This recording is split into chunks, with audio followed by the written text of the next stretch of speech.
Empty the chamber on them. And how do you do that? First 6 seconds, point A to point B, everything you got. Everything you got. Turn that shit up. Let's go. Welcome to Scoop World Order. Happy Sunday edition. It's been a couple of days. There's been about a million things that have happened. We're happy you guys are joining us on Sunday, leading you into a great triple header of NFL action. Super excited. We're going to talk CJ Stroud, Big Ten commissioner, offensive line recruiting, like we have to talk about every single day, and all kinds of great stuff. And we're also going to take your questions. So in the chat, please get those questions cranked up. We look forward to answering some stuff for you guys. So with that being said, as always, very thankful and grateful for you guys. Happy Sunday. It is great to spend time with you guys. The offseason is cranked up. The beautiful thing about college football with the transfer portal, NIL, recruiting, coaching changes, NFL firings that are sure to come from the playoffs. Hello, LA Chargers. Never sleeps. Commissioner resigns. There's a million things to talk about. So we are thankful for you guys. A lot of topics to go through. Very excited that you guys are joining us, and we are very appreciative. If you enjoy this content, please leave us a like. The likes are humongous for us. They do a lot to help this channel. So thank you so much. If you enjoy our live shows, click subscribe and also click on the little alert bell, and you'll get a little alert that says when we go live. We love doing the live shows. We love interacting with you guys. They've been an absolute blast to do, and we're going to keep cranking those as we start breaking down more film from the season, film from recruiting. We're doing a lot of those film breakdowns. I know you guys love those. With that being said, going to bring in my good friend Nevadabuck. Nevada, it's been a couple of days since we've done one of these, and holy cow, has there been a lot of stuff that's happened. New Big Ten commish hunt. Obviously, the CJ Stroud stuff still hanging out there. A lot of good stuff going on. What is the first thing you want to talk about today? I imagine it's going to be the Stroud decision.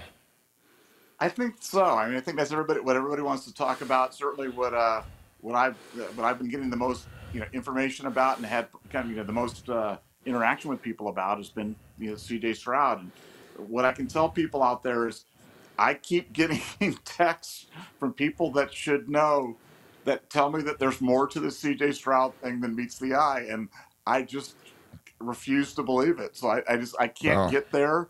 I can't buy in. It doesn't make sense to me. Now we can talk about all the reasons why it can make sense and why NIL changes the game, but it just doesn't make any sense to me. But I just keep getting inundated with just enough information and enough texts and enough people reaching out that are saying there's more to this than meets the eye, that it just gives me a little bit of pause. Now, gun to my head, you ask me, Nevada, is CJ Stroud leaving or CJ Stroud staying? I'm saying he's leaving. He's going to the NFL. It makes all the sense in the world. But I can say to everybody that's listening, and I can say to you, Mr. Barton, I have gotten more texts on this than just about any story that I've been covering in recent memory that are all saying the same thing, that CJ's really thinking hard about returning for another year. And so it's difficult to reconcile that with my feelings that he's leaving, but that's what I got as of 9:07 Pacific Daylight Time on Sunday morning. Yeah, I got a text last night from someone that I really trust, and they literally wrote Stroud is returning, and I called him and I was like, go fly a kite. He's not really returning. He's like, no, it's 50-50. Also, they're trash, and I'm like, there's just no way. I'll never believe it. I mean, there's plenty of people out there saying he's gone. I just can't believe that he's going to turn down $25 million. But the interesting thing about NIL nowadays is that you can kind of hedge a little bit, and you're not going to get 20 million, but you could get 5 to 8 million from national deals, local deals, so it's not like, for instance, the second greatest quarterback who ever lived, Peyton Manning, literally, junior, he was the most perfect, player to come through the ranks. He would have been the number one pick to the New York Jets, which ended up being Orlando Pace. They traded with the Rams. And when he came back, obviously, the Manning family has money. It's not like he was eating, ramen noodles, but, he came back and he legally couldn't make money. Now, also, he's in the SEC. I get it. So obviously I'm sure he was making something, but I think that extra year really does a lot for you. Like, if you look at some of the guys, because everyone's like, oh, get to the NFL, get that guaranteed money, and then get that mega contract. Like, a lot of the guys that, like Justin Herbert is going to be a $50 million a year quarterback when he re-ups. Joe Burrow, who stayed 5 years, $50 million a year re-up. They'll all be in that Mahomes super mega contract category. And I really don't think it hurts you. I think that you see some of these guys that are 3 and out, they leave early, like Zach Wilson, absolute catastrophic bust. Trey Lance is likely going to get supplanted by Brock Purdy. There's a lot of these guys that go 3 and out, they make the money, which is obviously, I can never fault anybody who leaves early to make $25 million. But as a quarterback, it's so much different than being a running back or like a high impact guy.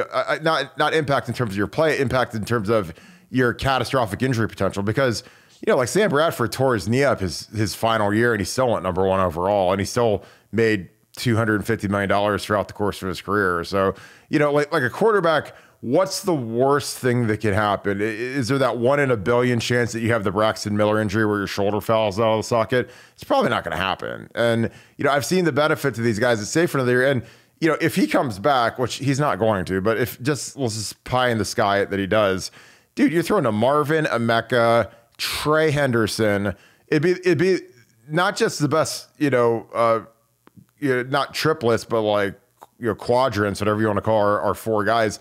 Probably the best in college football history. If you go 4 first-round picks as your 4 skill guys, and I'm talking top drawer, best in the nation first-round picks, not like the 32nd pick. So I don't know. Like it seems like he's really hemming and hawing because a guy like Paris is ready to go. Paris is like a 35-year-old in a 20-year-old's body. He's ready for the rigors of the NFL. CJ, I think he is, but there's so much more of a microscope thrown on you when you're a quarterback than when you're any other position, because you literally become the face of the franchise the second you get drafted. And that's hard. I mean, you see, like just the last couple of years, you saw Zach Wilson go above Justin Fields. Justin, I think physically is a much more developed player than CJ, just in terms of his stature, his muscularity. He's been able to hang in there in the NFL. Got a little beat up this year, but he was, he should have been a Pro Bowler this year. I mean, he broke the rushing record in the NFL, or if he didn't, he came real close to it. And I don't know, it's going to be fascinating. He'll probably declare as we're doing this show. But Nevada, do you have any pushback on anything I said? Does any of it make, sense? I mean, obviously, we fully expect him to declare, but what are your thoughts on that after I just gave my dissertation on why CJ should stay? Well, I think it just points out the change with NIL. And with NIL, the value equation used to be take 0 or money under the table or go get your NFL money. And now, with NIL, you're delaying getting that NIL, you're getting that NFL money, that big signing bonus. But you understand that's not going away. You're just getting it a year later. And in the meantime, you're making your $5, your $7, your $8 million while you're still in college. And so that changes some things. And as you said, for quarterbacks of all the positions, it's the guys that are, there's that great algorithm about number of starts, about about relevant experience, about guys being able to go out there and mentally be ready to handle the rigors of the starting in the NFL. Having said all that, I fully expect CJ to announce today that this was a tough decision, that he prayed about it, that he was very close, he tossed and turned, and he's decided to go to the NFL. But like I said, there's enough smoke on this that it just gave me a little bit of pause, because there's just been, like I said, I've had so many people reach out to me saying, similar to the messages that you got, I really think he's coming back. I really think he's going to, and then, I can't quite get there for the people. So I'd love to, break that and say, oh, CJ Stroud, but I'm definitely not anywhere near that. But it's certainly been a curious couple of weeks here leading up to this announcement. And, we'll all know shortly. But like I said, but now let's talk about, say CJ Stroud did the unthinkable and said, okay, guys, I'm coming back to Ohio State. And there's wild rejoicing. Well, now the next question is, well, what happens with Devin Brown and Kyle McCord? Are those two guys like out the door, immediately? It's not, there's always the law of unintended consequences. And, you have to think about, all the push and pull and what happens and how does that bode for Ohio State in 2024 when, CJ's gone and Devin's gone and Kyle's gone, and all you've got is a freshman quarterback from South Dakota in the quarterback room. So look, there's just so many twists and turns to this thing. I shouldn't say I'm ready for it to be over, because I love stuff like this. I think it's part of the fun job of what we do. But again, for the record, fully expect him to commit. But it's certainly been an interesting saga for sure.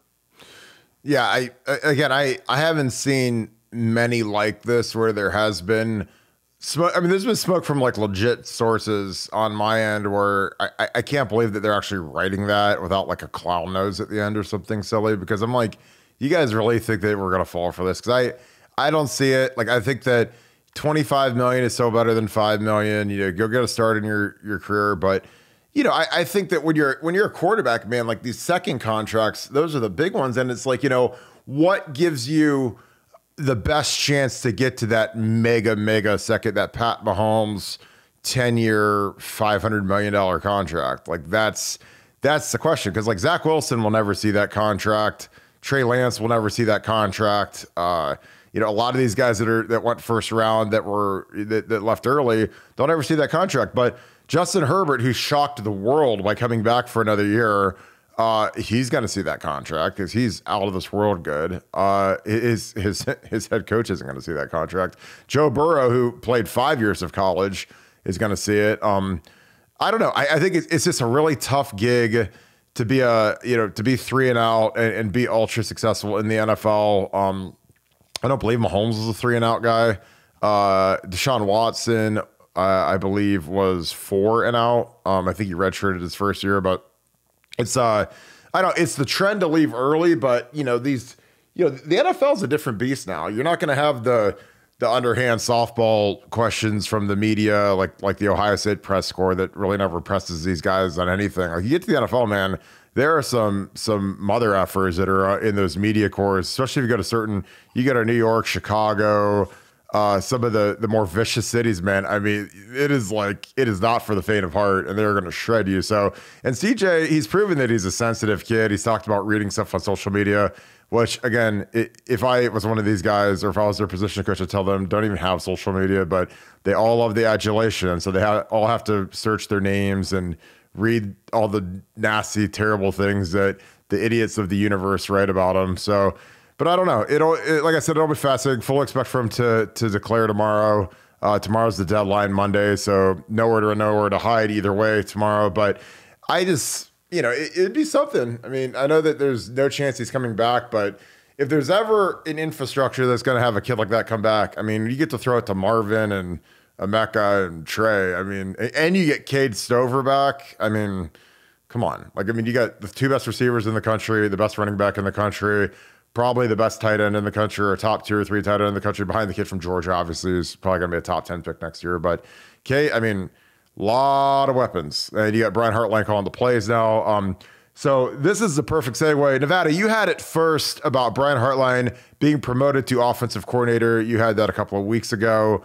Talk about what you expect from Brian Hartline. He shifts into the offensive coordinator role. Justin Fry becomes the running game coordinator. Any huge changes? What do you pontificate is going to happen now that Brian Hartline is the play caller? And do you like the move? Because, Ryan Day just had the limitless pill in his veins when he was calling plays versus Georgia. He probably had the best play calling day of his life. And now he hands the whistle over to Brian Hartline. So is there any downside to that after Ryan just had such a majestic performance versus the Georgia Bulldogs? Well, we just wish he had one more limitless pill to show a little creativity on that last those last 3 or 4 plays to get a little. Oh God! Maybe fake the handoff and roll out to the right. Oh God!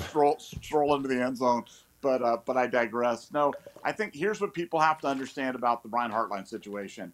Contrary to what people were saying about how Brian Hartline only wanted to be a wide receiver coach at Ohio State and would never leave, and that's all he wanted to do, Brian Hartline wants to be a head coach. Brian Hartline looks at guys like Cliff Kingsbury and every other young NFL head coach and Lincoln Riley and just says, why not me? I'm the same age as these guys. I'm as smart as these guys. I can be a head coach and make $15-20 million a year. So get me on that path. So let's accept that premise there to begin with. What's the path of Brian Hartline? The path of Brian Hartline is become a full-time coordinator, call plays, have to have that on my resume before I step into a head coaching job.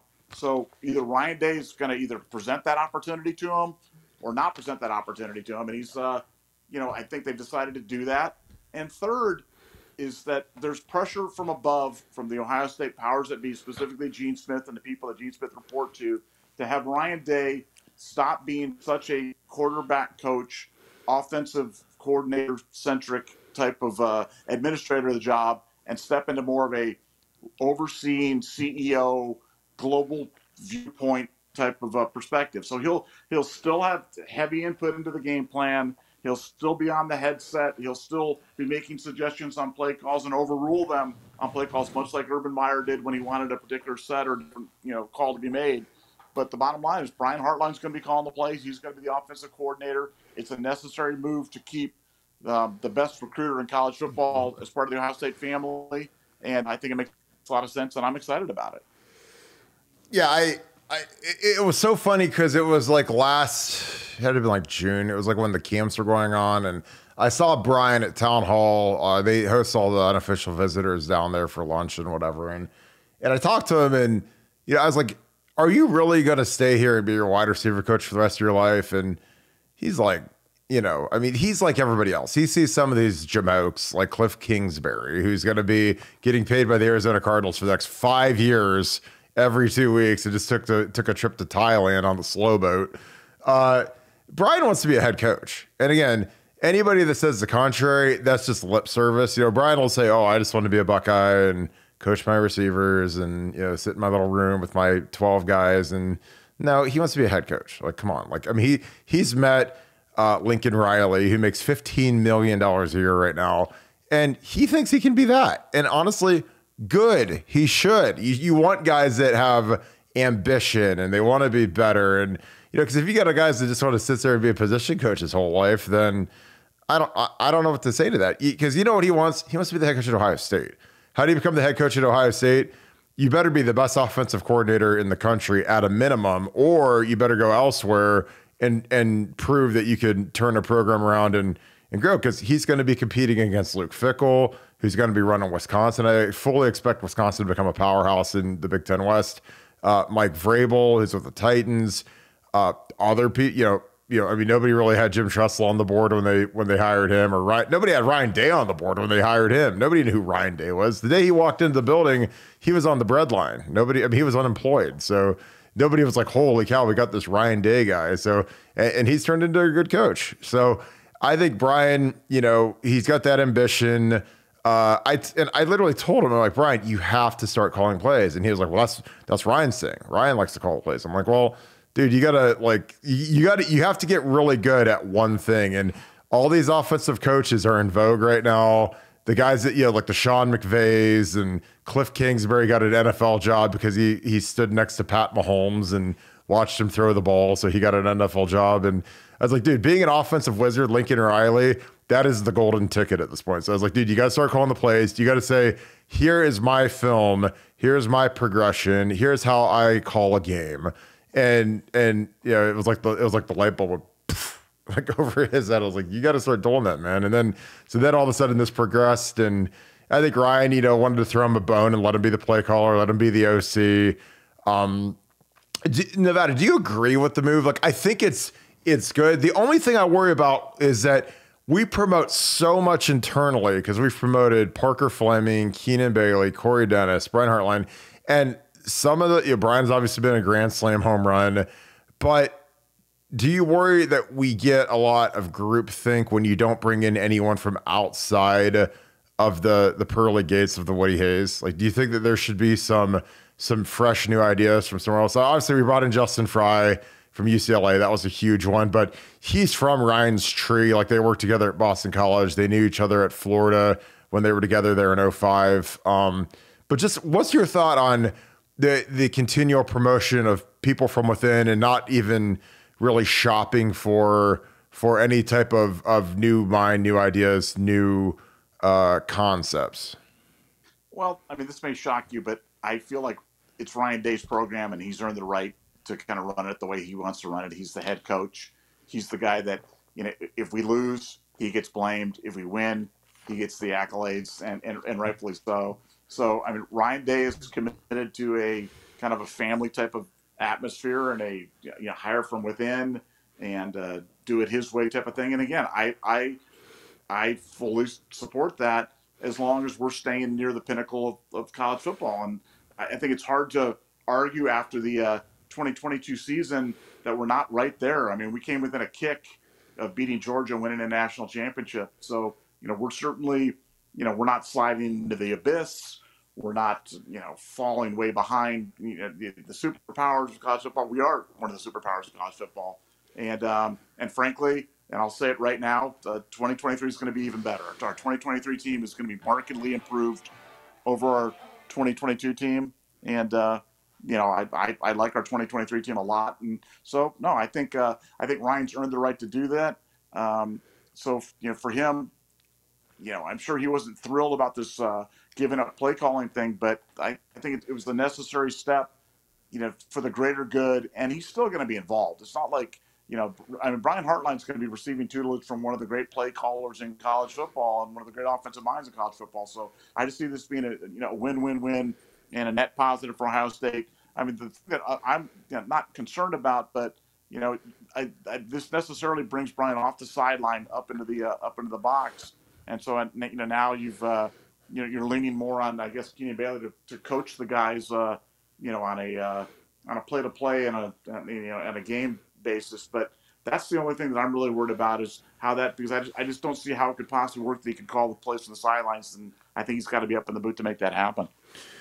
Yeah, that'll be fascinating, and that's going to be one of the really important parts to spring ball. It'll be interesting to see if they go over to the horseshoe a few more times and work through the schematics of Brian Hartline actually being up in the booth just to get used to it, because it's a totally different deal. And there's no guarantee he's in the booth. I think he should be in the booth. I think every play caller should be in the booth. I think that I've sat next to Tom Herman when he was a play caller in the booth, and the level of control and, it's not calm, but I always feel like, you sit there, and I say it's like taking a standardized test. For any of you guys that have taken the ACT, SAT, GMAT, GRE, any of the grad school tests, imagine walking around up and down on the sideline trying to take the test, when it's loud as a jet engine with all the fans and the craziness and players running around all around you, or sitting in a controlled, quiet press box. And that's kind of like the same thing, is if you're really trying to focus, if you're really trying to, look at the looks, because something I did when I was a graduate assistant for Tom Herman is I would draw out the defenses that we got, the blitzes versus each play. I just kind of would freehand draw it and say, hey, this is where they came from. And then I had a guy behind me who would give the coverage. So I would just write the coverage in. So you could kind of, Kirk, go ahead. Kirk, I got a question for you on that. Can you see that from the sideline, or is that something that it's impossible to tell from the sideline? You can only tell it from the box. I think it's impossible. It's impossible to tell it from down on the field. Like, I mean, you might, but man, it's really hard. I mean, when you're, because the other benefit that you have in the press box that nobody else has ever really talked about is that you also have ESPN or Fox or whatever is the live TV broadcast that is also playing in there, and it's also a couple of seconds behind the actual game. So what I would do is I would watch the play live. I would watch it up in the box on the TV, like in our thing, and then I would look at it on the jumbotron. So I would get like 3 views of a play, because again, when everything's happening and you're trying to watch 11 guys, you can't watch 11 guys at once. So I would watch the left side of the point of attack. If we're running to the left, I'd look at the point live, backside on TV, and then if there was something like a blitz or something I need to be doubly sure on, I'd look at the jumbotron. Because again, that's the only way that you can really be sure. Because again, when you're writing this stuff in real time, like these coaches like Urban Meyer and Tom Herman are counting on you to get it right.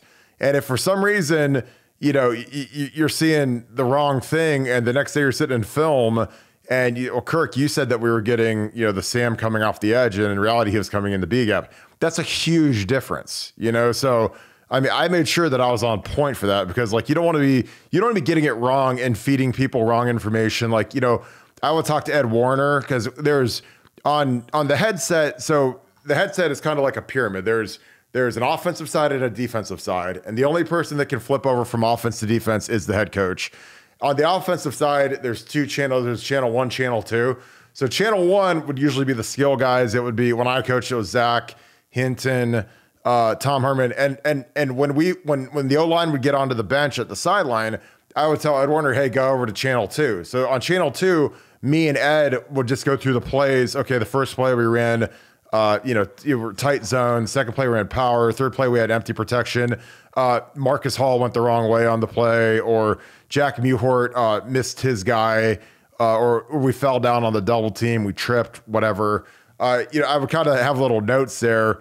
It'd be real important if they ran like a stunt or a blitz, because I would have to tell Ed exactly where, okay, the Sam linebacker came off the edge, the end went down to the A gap, and then the Mike linebacker hit the B gap. So he's like drawing it on the grease board based off exactly what I'm telling him.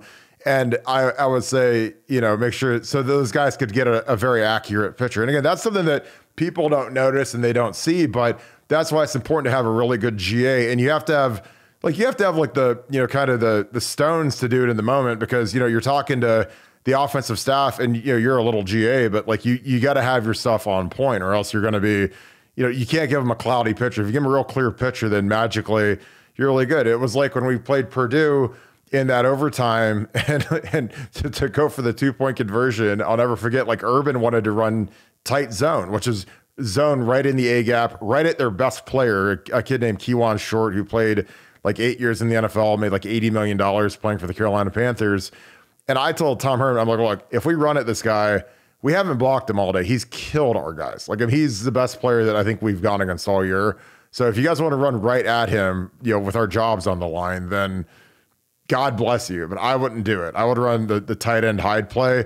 And that was the play that we practiced for our 2-point play. And Herman overruled Urban and said, Coach, we practiced this as our 2-point play. We need to run this as our 2-point play. And I was like, thank Jesus. Because like if we would have ran to Kewan Short and he blows up our double team and we get stuffed and lose to Purdue at home, then all the magical 12-0 BS would have gone up in smoke, because Urban wanted to run right at their best player. I was like, let's not run at their best player. Let's just throw it at their terrible linebacker. But that was one of the funniest things ever, because I was like, oh my God, don't run at that guy. We haven't blocked him all day. But that's kind of like the stuff that people don't see inside the madness when they're just watching the game. You don't realize how crazy it can get sometimes on the headset, and how sometimes you just have to try to stay calm, because like when it's nutty like that, I mean, the biggest thing you do is just be calm and say, this is what it is. And this is the right course of action. So, guys, by the way, if you're watching the film right now, anytime I want to get excited about a kid, I watch Jelani Thurman, who I think is going to be an absolute warhorse for us at tight end this year. So I'm watching him. I'll put some Ennis on just so you guys get a little Sunday special to watch. Nevada, Justin Fry promoted to running game coordinator. Any impact on our running game? Do you think we're going to see some more power, some more gap scheme potentially? Well, I would think so. And I want to go back to my question that I asked you before, just because I always wonder, because when I'm sitting low and I'm watching it, the field looks like a mosh pit to me. It looks like a Green Day concert or something like that, and I can't tell what the heck's going on. And the only way I can tell what's going on is by being above. And I've always wondered how, think about Ryan Day right now calling plays as the head coach of Ohio State football, and he's on the sideline. And you've been on the sideline, like you said, it's people screaming at you, it's the crowd going nuts, the whistles, the ref coming over and talking to you, and you're trying to call plays. Like I just don't know how it's done. I mean, it takes a special kind of guy to do that. But I'm glad you were able to provide that kind of input regarding being above and how it works with the offensive coordinator, how the relationships, because I don't think a lot of people know that, and I think that's great insight. But back to Fry, I think Fry's going to have an expanded role for sure. I think that was kind of the plan when Ryan brought him in. As you mentioned, they have a pre-existing relationship that goes back. I mean, let's face it, they're really, really good friends. They're really, really close. So I think that was kind of part of that. Even though Justin's from the outside, that was a a familiar move for Ryan to make, and one that he wanted to do. And I think we'll see the impact of Fry. But I think the biggest impact for Fry next year is going to be having a healthy running back room. I mean, if you have Mayan Williams and Trey Henderson and Evan Pryor and Dallin Hayden and Chip and Xavier, in any combination of those guys, your running back room is going to look terrific. And I think Justin will look terrific as a result. So, no, excited for 2023. Can't wait to see the offense hit the field, and especially with C.J. Stroud back as the quarterback. I mean, come on. How exciting is 2023 going to be? Yeah, I think I just wanted to see if you were paying attention. I want to see if you were like. Again, I think we have a better chance of Cliff Kingsbury coming and being our head coach next year than we do of Stroud being back with the Buckeyes. But I don't know. Like, I think that, with our weapons, with Marvin back and the amount of skill we have back, I'm not worried about the offensive line at all. I know that everybody likes to lose sleep and be scared to death because we lose Dewan, we lose Paris, we lose some really exceptional players. But, I mean, I think our tackles will be fine. I think that, Matt Jones coming back and playing center potentially will be huge for us to stabilize the middle of the line. Getting a 6-year guy back is huge. He's a big, strong guy, strong as a bull. So, I just think that's why they call Justin Fry coach, man. He's got to go coach these guys up. I've seen a line with much less talent and much less experience in the 2014 line go on and win a national championship. And when we were sitting here in spring 2014, nobody was saying, oh my God, we have a national championship O-line. So, we were losing Jack Mewhort, who is an All-American, Andrew Norwell, who should have been an All-American, Corey Lindsley, who turned out to be the highest paid center in the NFL, and Marcus Hall, who was a really above average player at right guard. And the only guy we had back was Taylor Decker. So it's actually very similar to that year, except we actually have more experience coming back, and we have more starts coming back, and we have more guys that have actually been in the mix and played a little bit, because you've got Donnie Jackson, who could play left tackle easily. I think that it'll be interesting to see how much Justin Fry, if he makes Donnie the starting left tackle from the jump, or if he rotates Zen Mikulski in at left tackle, Donnie at left guard, Matt Jones at center, Enoch at right guard, and then right tackle Josh Fryer. I mean, I think that's a very above average offensive line. And look, guys, like, you're not going to have Paris Johnson every year at left tackle. Paris is the best left tackle we've had since Orlando Pace. Great career here, very good player, but I think Donnie can be. He won't be at Paris's level, but Donnie can easily be a first or second round pick. Easily. He's that talented. He's that good. Very, very young kid. And he was first team All Big Ten this year as a true sophomore. Like, how hard that is to do? I do. I mean, like, true sophomores, I think the last true sophomore that I can remember making All Big Ten was Joe Thomas. And that was in 2004. Or 2005. That was a long time ago. Joe obviously is a first ballot Hall of Famer. He'll get elected to the Hall of Fame this year in all likelihood. So that's pretty rare air. Like, I mean, that's tall cotton, because I think that, generally they lean towards older guys, seniors. You got to have some preseason notoriety. Donnie Jackson had zero preseason notoriety just because he didn't, he was a first year starter, and he was a guy that was the number 41 rotational tight end with zero career starts. So, to go from zero to first team All Big Ten is really, really impressive. What's up, Sue? What's up, RK? We got some of the regulars in here. Appreciate you guys tuning in. Any questions for us as we keep grinding along? Nevada, we offered our first 2 Ohio offensive linemen. I know that you did your happy dance because you love Ohio offensive linemen, like your boy. The Armstrong brothers from St. Ed's, they are both humongous, really good players, I think.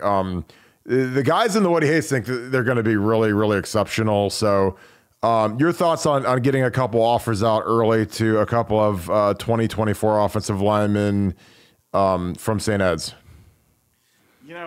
I think it's just kind of a reality. I mean, we right now really aren't in on any of the national guys. And so if you're not going to be in on the national guys, get the best kids from Ohio.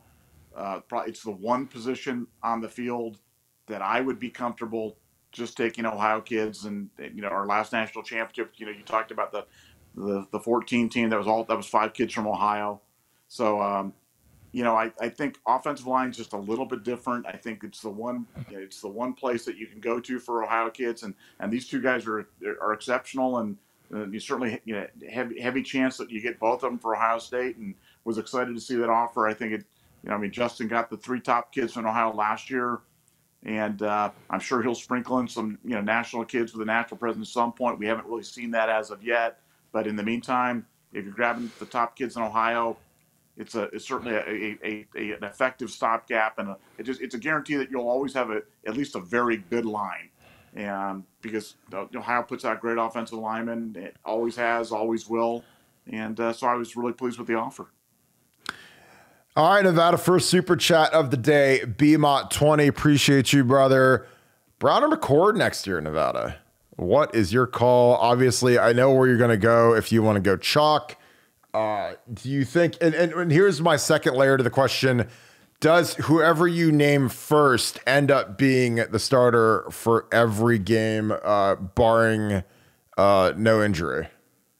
Yeah, that's the thing. If you're asking me what would be my bet, I'd say McCord will take the first snap of the first game, but the guy that is there at the end is going to be Devin Brown. That's how I'd handicap the race right now. But I reserve the right to change my mind, based upon spring ball. I mean, we may go to spring ball and Devin Brown may completely ball out, or Kyle McCord may just grab the job and not let it go. But if I'm a handicap in the race, I'd say McCord's a heavy favorite to get that first start. But longer term, I'm going with Devin Brown. I think he's a little bit more athletic, a little bit more dual threat, and I think in today's college football game, you gotta have that, and that's how I'd handicap it. Yeah, I think that's pretty spot on. Paul, what's up, brother? Good to see you. Thank you guys for tuning in today. I think it's really interesting because I think a lot of people cautiously think Devin Brown has more upside just because he's just ultra athletic. He's a kid that we really weren't in on at all because we had Quinn Ewers in this class, and Quinn reclassified, obviously, came in a year early. So that allowed us to move on Devin Brown. So it's, and again, I love this. I highlighted this the last time. This is some Devin Brown high school film just because, we don't really have much of him other than taking a couple knees and a couple of little BS plays against Ohio State. But this is one of my favorite plays, this is just so hard to defend. Now, granted, he should have gave this here because the end, the end does a good job. He closes contacts. This kid actually does a better job than you'd expect. I mean, this is not big time ball. This is like Utah football. This is not Georgia or Texas or Florida. But if he hands this here, I mean, obviously the running back was like, where's my free touchdown? But this is so hard to defend it. And I mean, this looks like Braxton. Now, granted, again, this is not Georgia or Ohio high school football here, but puts his foot in the ground. And that's why I love read option football, because it's just so, this is hard to defend, and imagine that this is Travion and this is, Josh Fryer, and this is one of our big time double teams. I don't know how you defend that. But yeah, I love the element of the run. I know, I'm sure you watched, did you watch much of the Jacksonville LA game last night? I don't know if you did, but I mean, Trevor Lawrence had some huge scrambles. So did Herbert last night. Two of the best young quarterbacks in the NFL, two prototypical franchise quarterbacks. And I just think that escapability is huge. And, I think when you get a couple of tackles that are, potentially making their first few starts, like a little bit of escapability would do wonders, just because, they're not going to be as good as Paris and DeJuan at first, but I think that they can hang in there, and Justin Fry can gin it up to protect those guys. That's the biggest thing, man, is when you've got guys that are young, there's ways to make their lives really hard, and there's ways to make their lives very easy. So that's going to be on Brian Hartline. It's going to be on Justin Fry to protect those guys, especially as they're getting their sea legs. Thankfully, the start of our season is very, very easy. I mean, we have 3 cupcakes right off the bat before we play Notre Dame, which I frankly love. I think it's a lot better. It's a lot smarter to have that than going to South Bend week 1, which is kind of the reverse of last year, where we had the Notre Dame game right off rip week 1. So Nevada, Travion Henderson was the guy that obviously preseason first team All-American in every publication. had a very disappointing season. It was extremely banged up. Foot surgery, was out for the bowl game. What are your expectations for Travion? Obviously, he was a guy that the first time I saw him, I thought Saquon Barkley ran really violent, tough, explosive. I thought he was the best when I saw him, on film. I thought he was the best freshman running back we've ever had, including Maurice. Now that might be a little gaudy because I know obviously Maurice beat the Miami Hurricanes, but Maurice didn't have the top end burst that Travion did. But what were your thoughts on what we can get out of Travion for what will likely be his final year at Ohio State? Well, I think first of all, there was some bad blood between Travion and the OSU coaching staff. Travion felt like the OSU coaching staff was kind of making some pointed comments about him not being, when Day and so they're going to talk about toughening up and playing through games and finishing games.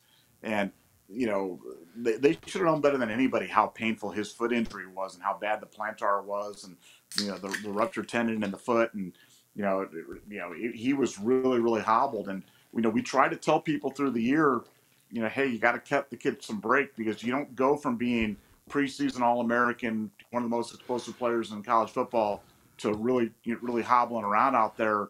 He didn't just start sucking in year 2. And so I think, they needed to kind of clear the air there. I think they did that.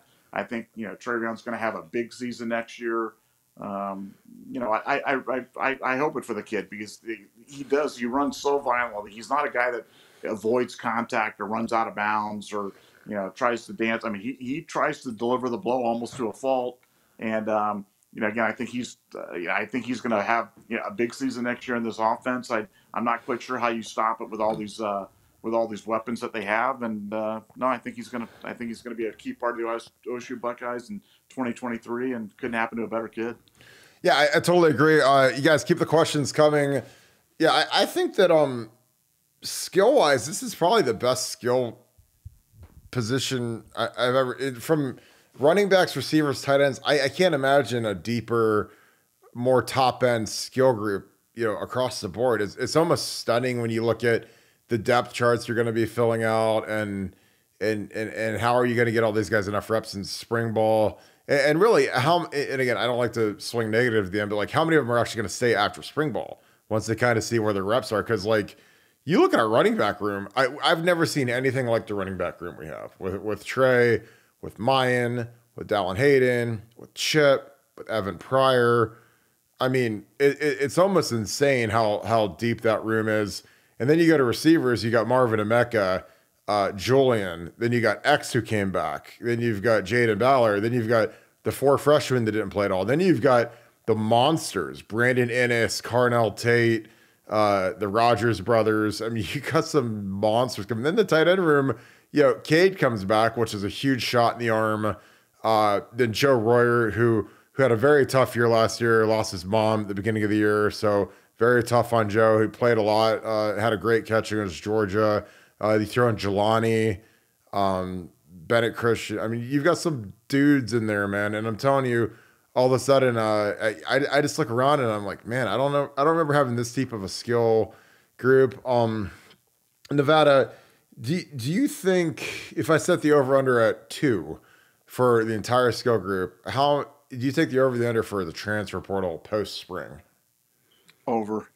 Gotta be just too many guys, too many talented guys, and especially with other teams, dangling NIL deals out there at people, and Ohio State's going to be a target-rich environment for something like that because you're going to have guys that are ready to go, ready to be productive college players, and as you said, it's just are they going to be patient enough to wait their turn? Not sure. I think that that's just the new reality of college football. You're going to see transfers before bowl games. You're going to see transfers after spring ball, and you're going to see guys come in too. So I think it's going to the freeway is going to move both ways, and as a fan, you just got ready to embrace that. Defensively, we haven't talked at all about the defensive side of the ball so far. Some substantial losses. Obviously, Zach Harrison, I think, will be a sizable loss. He's a guy that was maligned throughout his career here. Really had a nice final year. I think he'll end up being a first-round pick, which sounds crazy to people, but that guy's going to run a 4.6. He's going to be 6'5.5", 280, 275. And guys, that's the prototype for defensive end. And then he'll interview off the charts. He's a very nice kid, great parents. He's a low maintenance kind of kid. So, when you're an NFL guy and you're looking at, the different boxes, I think he's a guy where the production will come. I think he's like a Donnell Hunter, a guy that got drafted out of LSU, went to the Vikings. He was a guy that did not have a lot of production in college, and then he turned around and became a Pro Bowler in the NFL because of traits. And I think that a lot of GMs and coaches and head coaches and defensive coordinators and D-line coaches will love Zach Harrison's traits. But outside of that, we have a ton coming back. So we have JT and Jack at the ends. We have Michael and Tyleek in the inside. The huge cataclysmic news that Tommy Eichenberg was coming back, which is fantastic because you kind of get the heart and soul of the defense. He'll be a preseason All-American. Likely will be the Butkus favorite, I would imagine, with his running mate Steel Chambers right next to him. And then the secondary, we lose Rocket Hickman. He went pro. Lathan will likely be back. The corners will be back. Do you see any coaching changes coming Nevada? Because I'm not sure. I think that, until we're after signing day and all the NFL gyrations have happened, and that's the thing about with coaching is I never feel like there's firm ground until after, maybe even after signing day, because I think there's still going to be some NFL coaches to get fired. I think that there will be some college coaches that potentially could take those jobs. There's still going to be some earth moving going on. But your thoughts on any movement on the defensive side of the staff room? Yeah, if I was, we're talking about betting. If I was betting, I'd say that the defensive side is going to probably have at least one change here by spring football. So we'll have to see if that comes to pass. I think it's something that that we've heard about here. Not ready to go public on it for obvious reasons. No reason to speculate on it because it might not happen. But if I was betting, I'd probably say that it does. I think we'll have a move on that side of the ball, and probably for the best. Ohio State's got some real question marks. Next year, obviously, we've talked about sack production and we've talked about the cornerbacks, and I think the sack production. We're going to do the old Billy Beane Moneyball thing, and how do you find a Chase Young with 19 sacks? Well, 9.5 sacks each from JT and Jack Sawyer is Chase Young, and I think that's how we get our Chase Young next year. But those two guys taking a big step up. But we've got questions at cornerback. I think it's the only position on the defensive side that I'm really concerned about, and we're gonna have to find some guys that can play either in the portal, in the room, or in the incoming freshmen. And that's something that's I don't worry about much for Ohio State. But that's definitely an area of concern and definitely something that needs to be kept a close eye on here heading into 2023 season. Yeah, I totally agree. A name that keeps popping up in the chat. Appreciate you guys being here. Mitchell Melton was a guy that looked fantastic in spring ball. Had a terrible knee injury in the meaningless spring game, which again, I think that you still need to play the spring game. I think you need to get those guys out there in front of the stadium, in front of a fan, in front of the big cathedral that is Ohio Stadium, because a lot of guys can do it in practice. A lot harder to do it when the bright lights are on and the world is watching you. But Mitchell Melton's a guy that I think could work into the rotation. I loved his game. I thought he was really nasty off the edge. And there's going to be ample opportunity, man. We are open for business to find defensive ends that can rush the passer. I think Jack needs to take a sizable step. And really, I think JT does too. I love JT Tuimoloau, but if you delete that Penn State game from his resume, I don't think he's been what he was billed to be as the number one player in the country. You'd expect that guy to be, a first-team All-American preseason at this point. He likely will be. But the sack production needs to increase from our ends, from our interior guys. Again, if you look at the efficiency rating where, Mike Hall would play, 17 plays a game and he ends up with 4.5 sacks, I think that, as those guys get larger snap shares because of Teron Vincent, Jerron Cage moving on, along with Zach Harrison, you'd have to think there'd be an uptick there. But you got to backfill. You need guys like Hero Canoe to come on. You need some of these guys to to give you some valuable snaps because the D-line does have to play in a rotation. It'll be really interesting to see what they do with the Jack and how they deploy that because, Jack Sawyer had played as the Jack. I did not like him in the role as much as I thought I would. I thought that the hybrid thing would be great, but it really, it wasn't used anywhere near as aggressively as it was at Oklahoma State. Like when I watched it at Oklahoma State, it was a lot more downhill, a lot more blitzing, a lot more of a pass rush type thing.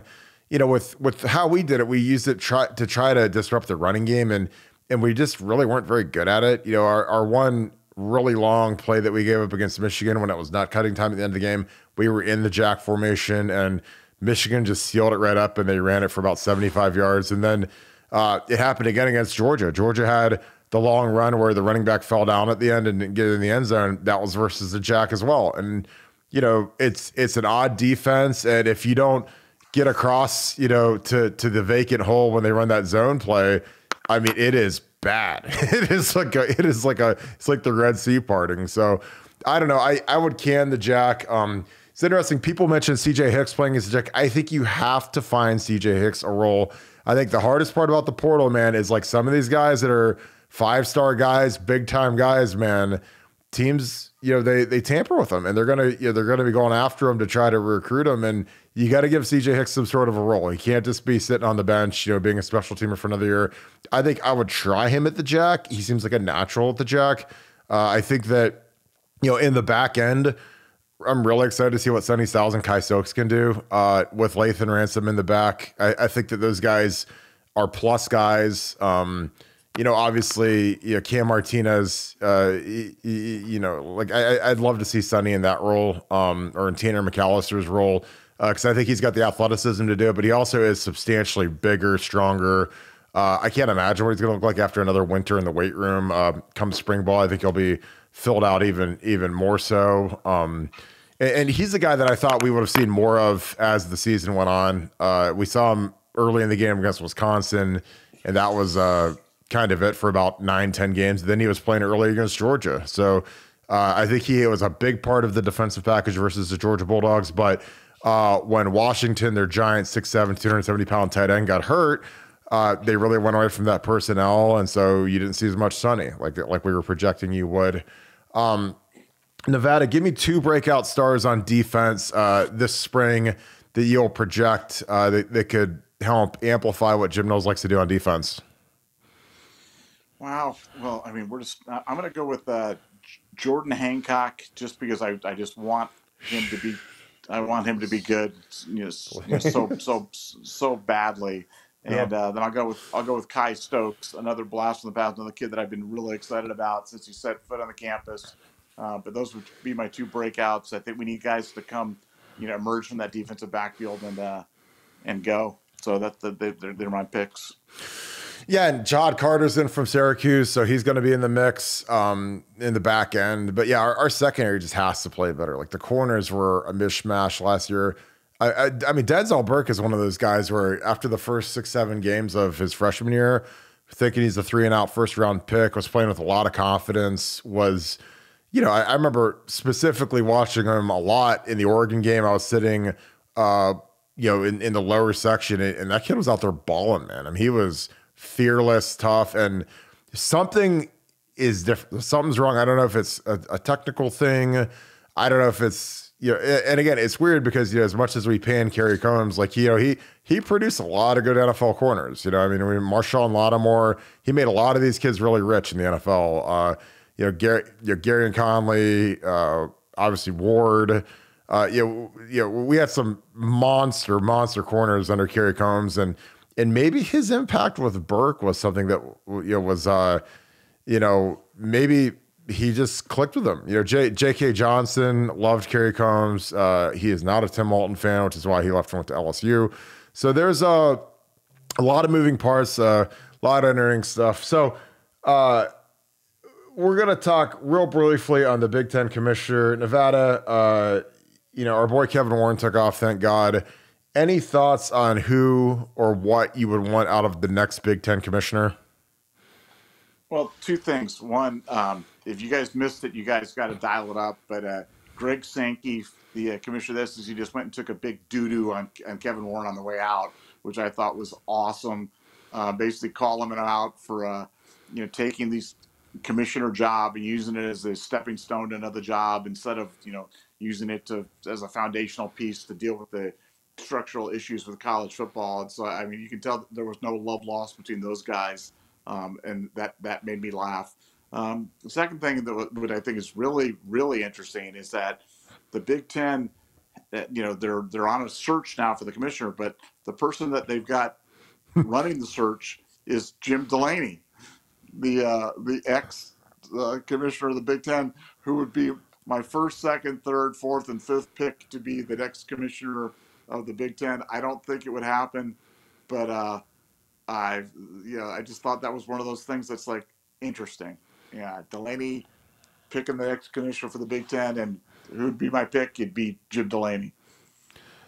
Yeah, and for those of you that aren't on BuckeyeScoop.com, you guys got to get on here because this is the best. So we have one of our contributors goes by the name The Oracle, and The Oracle is a guy that, I mean, he is right in the middle of expansion, commissioner, runs at a very high level. So as soon as this broke, I was like, now's your time to shine, baby. So he's kind of got a play-by-play of what's going on in the Big Ten office, how they're proceeding, because this is going to be a big hire. And if Jim Delaney takes it, then holy cow, would that be amazing for the Big Ten.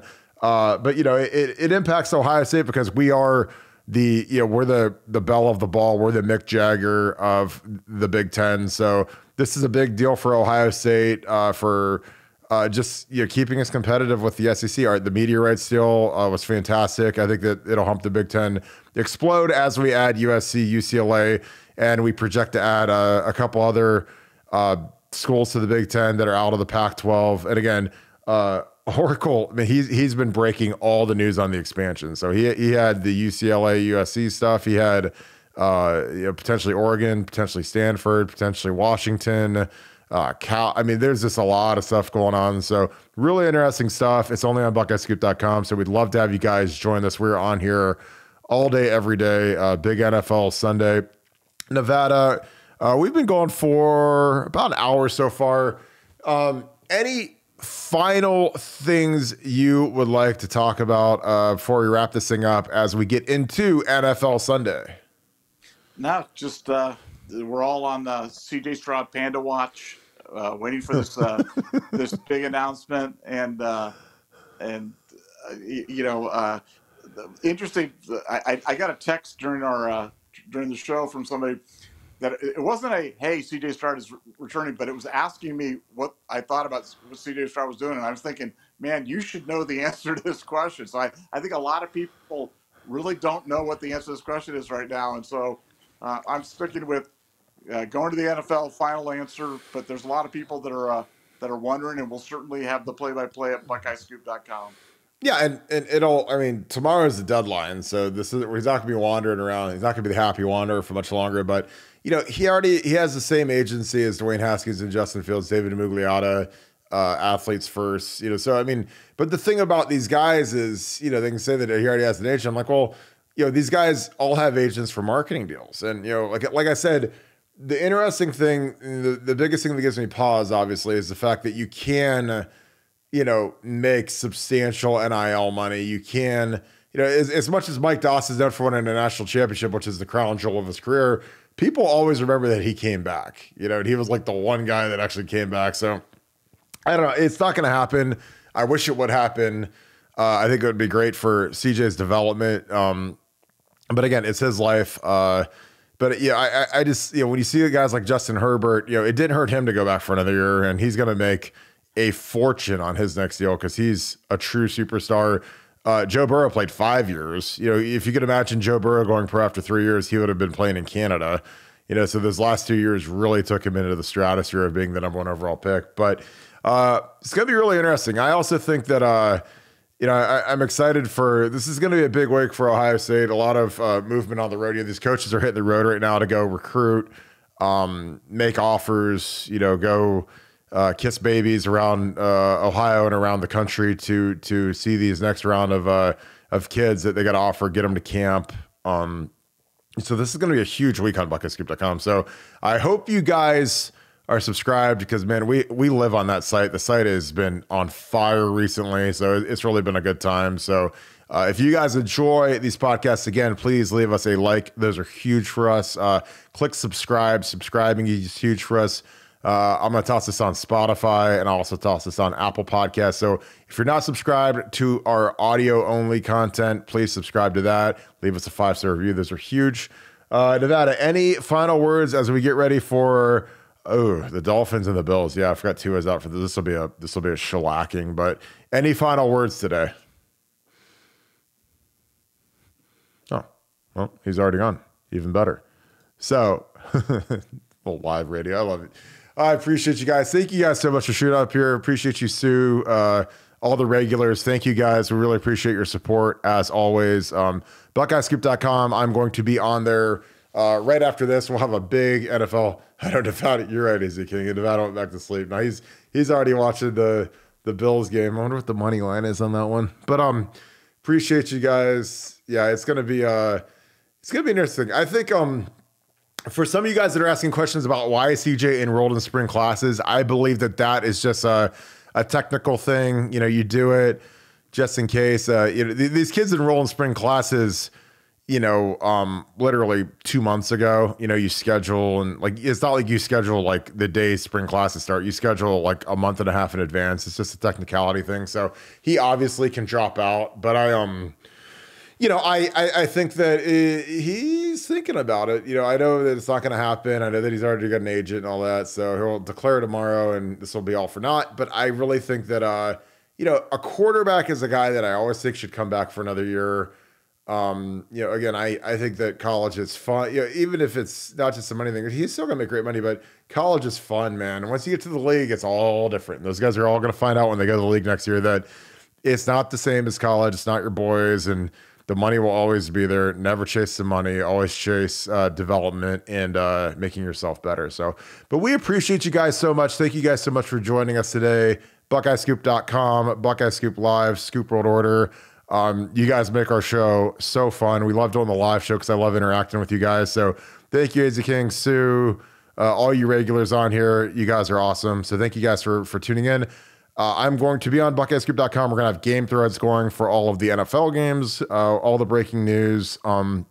Special quick prayers to the Georgia football family. Suffered a horrific loss.